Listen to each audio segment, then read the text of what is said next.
Okay, so with this lab report, guys, we're basically going to be kind of repeating the demo that I did for you last week with the closed pipe resonant points. Okay, we're just going to use, okay, we've got the pipes all over here. So you're going to be using those in the same way that I did. You'll fill them up with water to near the top, but not all the way. Let's say within like 5 centimeters or so of the top. Okay, and then you'll be pulling the tubes out and holding the tuning fork over top, listening for those closed pipe resonant points, okay, the increases in volume as they occur, and recording them, and then using those to figure out what the speed of sound, okay, in air is going to be. All right, so problem we're investigating, what's the speed of sound in air? We're also kind of investigating how closed pipe resonance works. All right, so when a sound wave travels down a closed pipe, the incident wave reflects off the end of the pipe, in other words, the water in this case, okay, and back towards the source. The interaction of the incident and reflected wave sets up an interference pattern inside the pipe, known as a standing wave, which we've looked at already, okay, and the standing wave can be used to determine the wavelength of the sound. All right, so our variables here, and again, we're not handing this one in, so I'm kind of just going through it all. Okay, universal wave equation relates the speed of a wave to its frequency and its wavelength. The wavelength is determined from the length of the pipe, so it's actually going to be the responding variable because we're going to be changing. Okay, the length of the pipe, and we're also, well, sorry, the length of the pipe will change as we change the tuning fork frequency. Okay, that'll be what we're changing. The speed of the wave is actually going to be a controlled variable, even though it's what we're looking for because it's something that's not going to change as a result of what we do. Okay? It will affect all the different frequencies and wavelengths equally. All right, the materials and equipment, we're going to have tuning forks and a tuning fork hammer or an audio frequency generator. Yeah, we're not that fancy. Okay, we have tuning forks and well, something to bang them on. There's actually a hammer in each one as well, but I find that the hammer doesn't work as well as hitting it against the triangle. It's a very fancy. Please make sure that you hit the tuning fork with the rubber end. Okay. Okay. If you hit it with the plastic end, you can break the hammer and chip the tuning fork. Okay. Not that it matters a whole lot whether the tuning fork is perfect, but we'd like to keep them in good condition. So yeah, I find that these don't work nearly as well as banging it against that. Yeah, just like I did in class. Just leave it right here and just go. You get way more vibration out of it by striking it against that than you do with hitting it with the hammer. Okay. All right. Don't put that against anybody's head. It'll drive them insane. No, it won't. Okay. So you'll have your set of tuning forks. Okay. You'll have the rubber triangle here that you'll strike them against. Okay. You'll have all of that, and you'll have the tall cylinders that we're using over there. Okay, so our procedure is going to go as follows. Okay, we don't need to have the ruler because ours is fancier. Okay, we actually have way better resonant pipes than they do. Our resonant pipes actually have the meter stick on them already, so we don't have to have a separate meter stick. Okay, so we'll place the pipe in the water-filled cylinder. We'll strike the tuning fork, and we'll hold the tuning fork above that, just like I did the other day. Okay, and we're going to raise the end of the pipe up and lift the pipe so that the length of the column of air of the pipe increases, just like I did the other day. Okay. And then, as you approach a point where the volume of sound increases, move the pipe slowly up and down, just like I did the other day, okay, to find the point where the resonance is the greatest. Strike the tuning fork as often as necessary to maintain the sound source. Then, once you're sure you've got the spot right, then someone else in your group will read the length of the column off the ruler. Now, where are you measuring to when you do this? Right, to the water level. Okay, so wherever the water is on the tube, that's where you're going to measure to. Okay, everybody good with that? That one's stuck. There we go. Okay, everyone's got that? Okay, so you measure to the level of the water as you pull this out. Okay, that's what you'll do. Well, somebody put tape on the top of this for some reason. I'm not sure why. Makes no sense whatsoever. Somebody did it. Yes? Right, you can. But if they leak right here, right? This level. And then you'll look like you peed your pants. We don't want that. Okay. Beginning with the column of air, the previously recorded length, gradually increase the length until you've determined the length of the air column that gives the next point of resonance. Record this length. Repeat step 7 to find the length of the column for the third resonant point. You probably won't get more than 2 for some of the tuning forks. Okay, some of the smaller tuning forks, okay, you may get 3 resonant points with the lengths that we have. Okay, so for some of the higher frequency tuning forks, like I used a long one the last time. Okay, but that's a much higher frequency one than the last one I used, right? So, okay, it'll make more points because it has a higher frequency and a shorter wavelength. All right, so you might get 3 points out of that one. Okay, so what we're going to do is we're going to do this, and we'll pick. So we're going to try and find as many resonant points as possible, and we'll do 3 different tuning forks. Okay, so 3 different tuning forks and as many resonant points as you can get for each one. Something to be aware of is that there is sometimes a false first resonant point. Right? Sometimes when you're first pulling the pipe out of the water, you get kind of a loud sound, but it's like this far into the tube. Okay, that's a false point. Ignore that one. Okay, you'll know if it's like right near the top, it's not right. Okay, so just keep going until you get to the actual first one. Okay, so all I want you guys to do right now is get the data. Okay, just record the data, then we'll come back and we're going to work through the analysis together. Since this is not coming in for marks, okay, we're just going to sit down, have our data, and work through the data together so that we have this to study off of, because there will be a question on this on the unit exam, possibly final exam as well. Okay. All right, I have the chem lab booked as well because sometimes it gets hard to tell whether it's your pipe that's resonating or somebody else's if there's too many people in the same room. Okay, so we'll split them half and half. Okay, if you need to bring water over to fill up your resonance tube, you will need one of the big beakers, like 600 or a liter. Okay, will be necessary for you to fill the tube up. Okay, so we'll keep half of the people in here, half the people will go over there. All you need to take with you is a resonance pipe and a set of tuning forks. Okay, that'll be all you need to get all of the data. Okay, so we'll get our data, then we'll all come back and reconvene looking at the analysis. Okay. All right, so in terms of wavelength, how far is each of the 3 resonant points from the reflecting surface of the water? Okay, well, we know that the first resonant point we get for all of these is this one. Okay, how many wavelengths are in the tube there? 1/4. Okay, the second resonant point, okay, should look like this. How many wavelengths are in there? 3/4. This is a closed pipe resonance, right? So we get one every half a wavelength, but they're at 1/4, at 3/4, okay? Because this is F1, this is F3,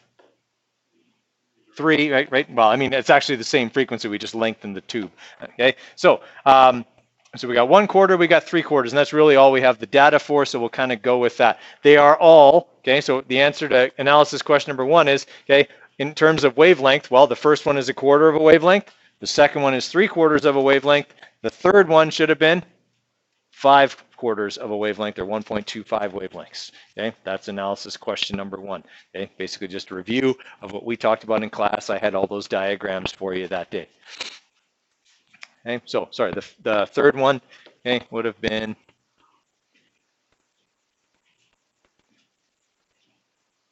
okay. So here's our full wavelength, and then our 1/4 of a wavelength, so 5/4. Okay, of a wavelength.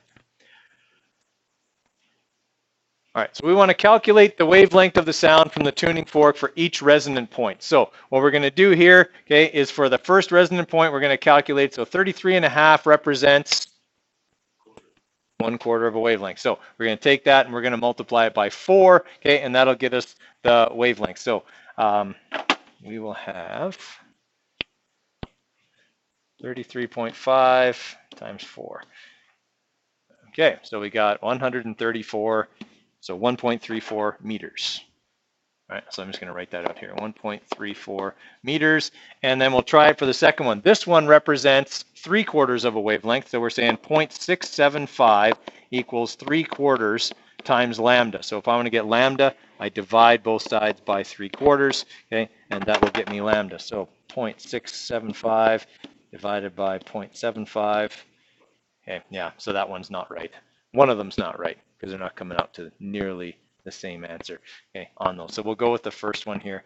I think it's about right, okay. All right, so let's try the second one here, okay. So for 392, we got a wavelength of 21.5. Okay, so we're going to go 0.215 times 4. Okay, so 0.86 meters is our wavelength for that one, which means that second point's also not going to work, okay, because it's going to be, yeah, way off. All right, and then we'll do the same thing for the third one. Okay, this 16 represents 1/4 of a wavelength, so that means our wavelength is 0.48. No, that's not right. That's only 3 times. Okay, 16 times 4. 70. Okay. Okay, 64. Okay, so 0.64 meters, okay, here. All right, everybody with me on that? All right, so we'll just kind of forget about these numbers for now, and we'll go with these and hope that we should get something around the right number. All right, now that I know the wavelength, okay, how do I calculate the speed of sound? Right, now I use the universal wave equation. So essentially, guys, we're doing like question number 2 here, calculate the speed of sound for each of the wavelengths. All right, so our speed of sound is going to be f times lambda. All right, so for our first one there, that's going to be 261.6 times 1.34. Okay, and that should come out, that seems like it'd be about right. Okay, so 261.6 times 1.34. All right, 350. That's pretty good. Okay, that's not far off of what it would actually be. So our speed of sound for that one, 350.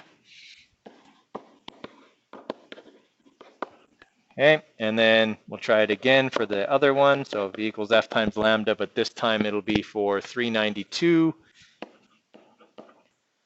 hertz times, we had 0.86 there. That seems like it'll be about right as well.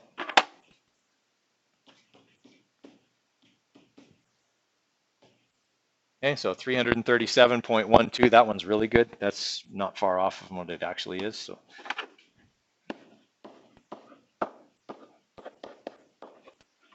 not hertz, sorry, meters per second, not hertz. Okay, and then we'll do it for the last one as well. V equals F times lambda, and we had 523.2 times the wavelength we got, which was 0.64. Okay, that should also be pretty close. Okay, 334, okay, 0.848, so also pretty good.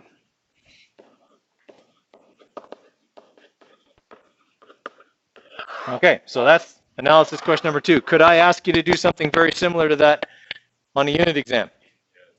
I will, spoiler alert, ask you to do something very much like that with a closed air column on your unit exam. Okay, so make sure you're familiar with what we just did. We took a closed resonant point, okay, we used it to calculate the wavelength, we combined it with the frequency, and we calculated the speed of sound. It could very easily go that way on the unit exam, or it could be that I give you the resonant point and the speed of sound, and then I ask you to calculate what the frequency would be.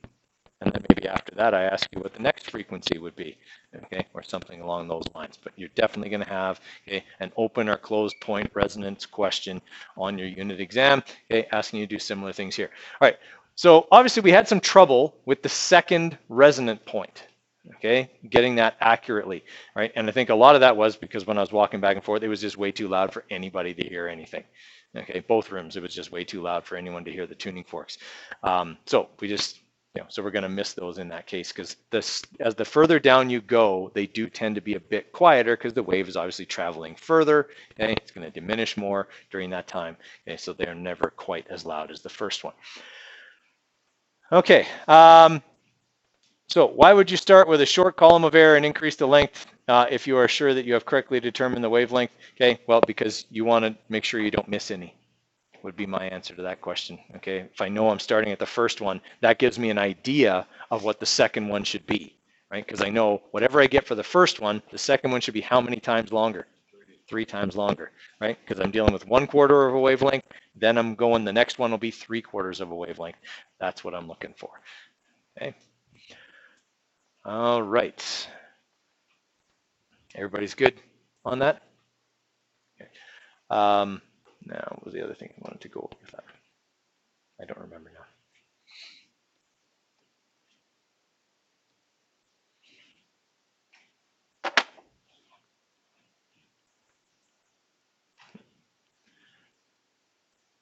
Okay.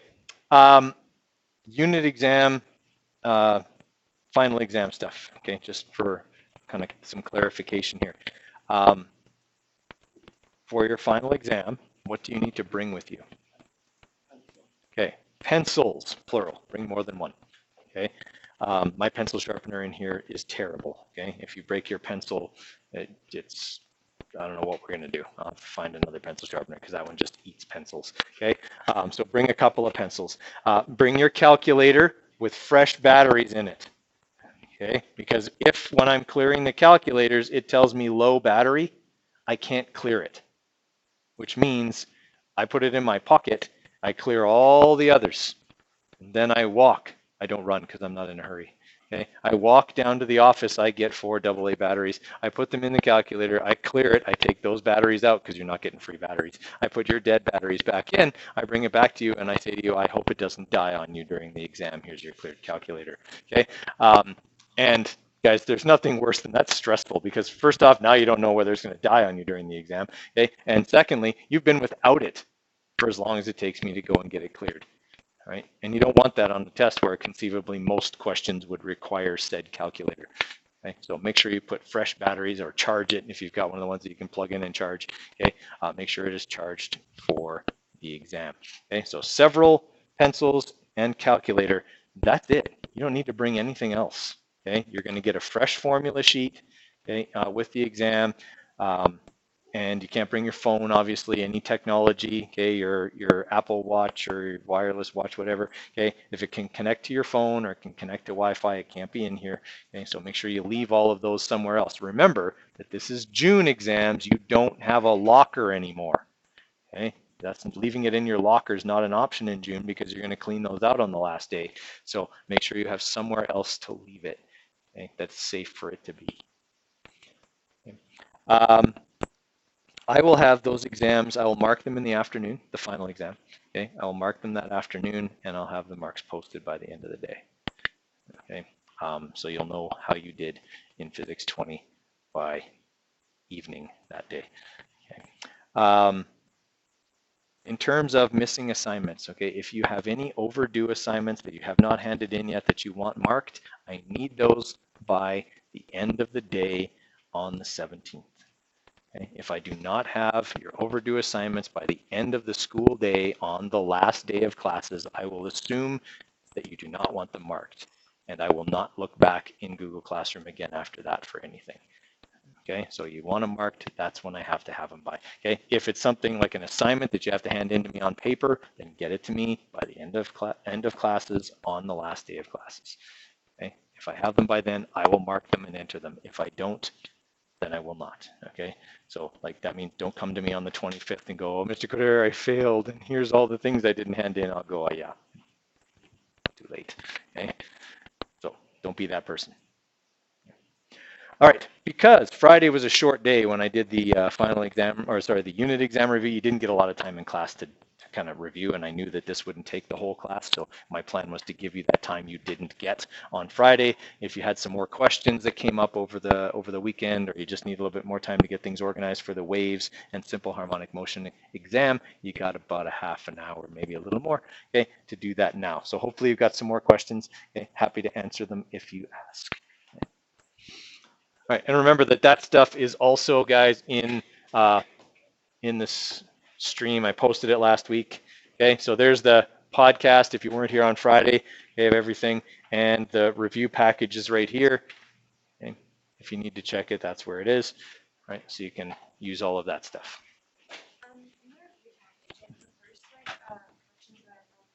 Yep. Number 9, you didn't have to know because it was about nodal lines. Why don't we open it up and have a look? Okay, so in a ripple tank, when waves pass from deep water to shallow water, like that's just, medium controls the speed, controls the wavelength, right? Okay, we did talk about that when we talked about diffraction. So number 8, right? Okay, so you can increase the amount of diffraction by either making the slit. So if I have a really big slit and the waves are really fast, do they interact with the slit very much? No, so then they don't diffract very much. But if they're very slow and the slit is very narrow, they interact with the slit a lot, and so they bend a lot more. So narrower slit and slower waves is more diffraction. Wider slit, faster waves. Okay, so increasing the speed of the waves decreases diffraction. Increasing the size of the slit decreases diffraction.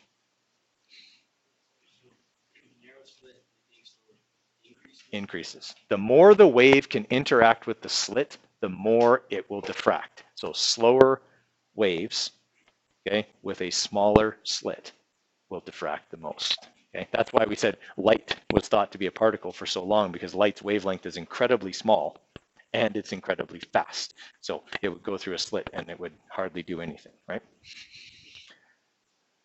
Okay, and then we said 9 you didn't have to do, okay, and okay, were there any other ones on there that were giving people trouble? Okay, well, I'll give you a little bit more time to work on it. Hopefully some more questions will come up and I'll answer them. No, quizzes are, because I already have the podcast posted. So.